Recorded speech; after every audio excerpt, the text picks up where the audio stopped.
What a strange noise for a little seal to make.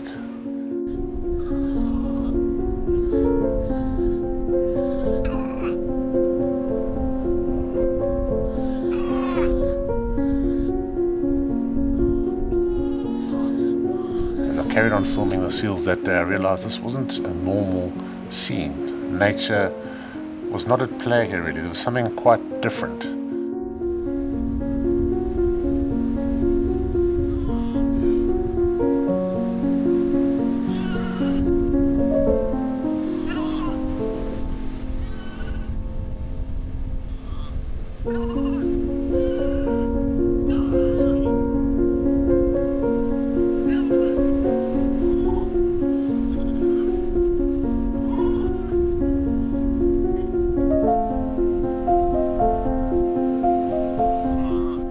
You'll see a couple of photos taken by a friend of mine that was with me on that particular day. It's Andy LeMay. But when we walked around, we were chatting about what to do in this situation. Because we'd been to that part of the world before, and we knew there was a problem. Seals get shot. It's basically war out there with seals. Fishing boats, fishermen take guns on board. The chances of mothers coming back is slim. And the fact that many years there's just not enough fish around results in this situation where seals are battling, and they are battling out there. They're battling a lot.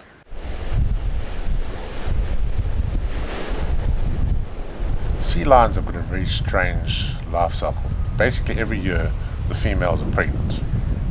They give birth around the same time, sort of mid to late November through to end of December. And of those that are born, very few survive. Now, it's a strange survival strategy because the mothers nurse those baby seals for a whole year. And right in the beginning, it's almost like they make a decision there and then. Do I look after this baby or not? Do I give it food or not? Is it a good year for fish? Maybe not. So you have these little, cute as anything, seal pups walking around, calling out for the mother, who often rejects them. And this is the amazing thing.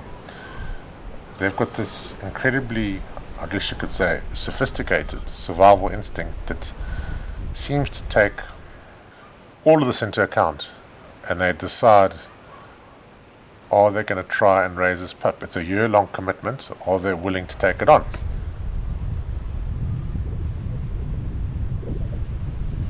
There's that age-old argument that you just leave nature alone, let things be, and it will take care of itself, which is a great argument.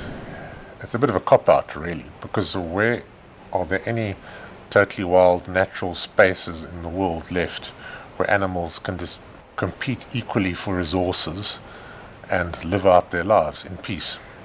There are no places.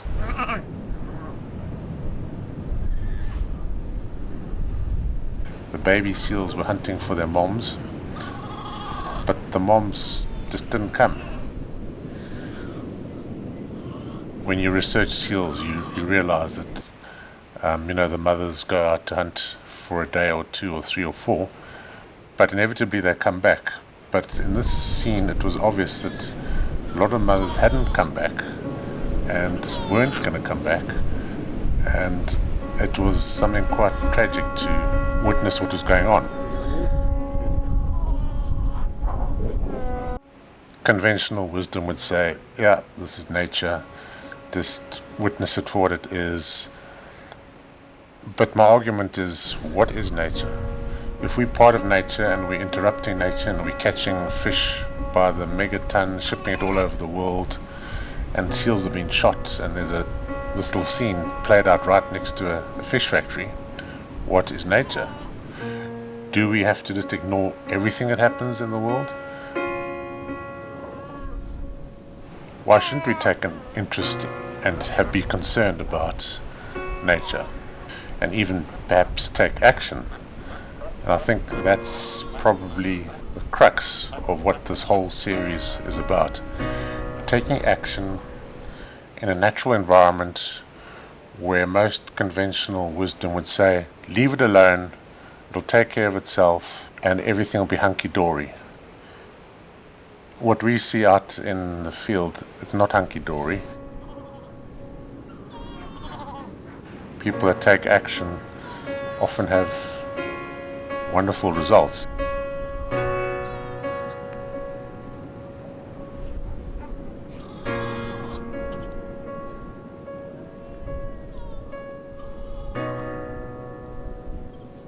And this is a series about an individual who I met almost 20 years ago who decided to take action, and my attempts as a filmmaker to follow this action.